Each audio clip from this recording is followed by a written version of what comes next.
There's some accessories that you're going to use with your IV fluids with your patient. First, we're going to start off with the extensions that you might use. This is a T-port, which has like a little injection cap with a tiny extension set off of it. You might practice with just an injection cap that doesn't have the extension, or if you don't have one of these available, you might have just another little short extension.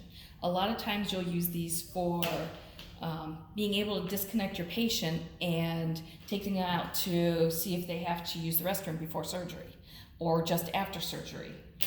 So to prep these, before you can hook them up to your IV line, you need to get some flush out of your fluid bag. And then you're going to keep this sterile. Take the little blue cap off the end. I'm going to set it down. I'm not going to set it down on towels, flip it sideways. I want to keep that end sterile. So I'm going to take my needle off and screw it onto my little extension. I'm going to fill up the port and then slide my clamp down. I can then take my needle off. You can leave it on if you want, but you can take your needle off and screw that back on. All being very careful not to expose or contaminate it. Okay, that you're going to do before you actually place your catheter in your patient, as you saw with the video about IV catheterization. This is what this little extension is right now, just so that you're aware. If you're using an extension, you're going to prime it the same way. There is going to be a male end, which I'm just going to show you as soon as I can get it off. That's the male end. That's the part that goes into your catheter. Here's the female end, and that's the part that you're going to attach your syringe to. Place your cap down. You're going to have a syringe that already has the flush in it. You're going to attach it. You're going to fill up the line, and then you're going to clamp it off again. Take your end off and put the cap back on. Okay, now your extensions have been primed. To connect them to your fluid line, we've already shown you how to prepare that. Here's your primed line.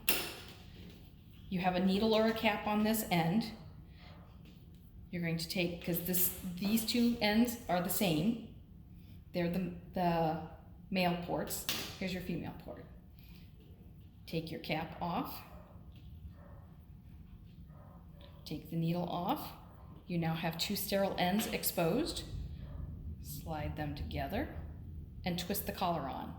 Some administration sets have this nice little collar that secures it into place. Some do not. Okay, so now you have your extension attached to your fluid line, and you're going to want to attach it to your patient. Remember I said this has the male end, and here's the female end. You just place them together like that. Your patient is now hooked up to the fluid pump. You can turn it on and set it up for whatever rate you need it to be. Your last accessory is going to be your fluid warmer. Here's the one that we have at the school. It's very simple. Plug it in. It's already set to run.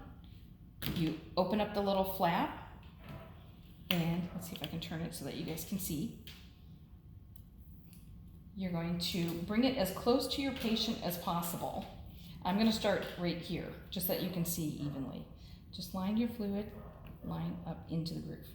This is a little warm, so you're not going to want to leave your fingers stuck to it for very long. Okay, can everybody see how that's just been threaded through? Close your door, and you're done with that. This winds up being as close to your patient as possible so that it warms the fluid line, because if you place it all the way up here, by the time the fluid gets all the way down there, it's cold again. When you do use these, you want to make sure that you secure this either to the table, the sink, the fluid pump, some way, shape, or form so that it doesn't fall down, because you don't need that extra weight jarring your IV catheter out of your patient's leg. Plus, they're expensive.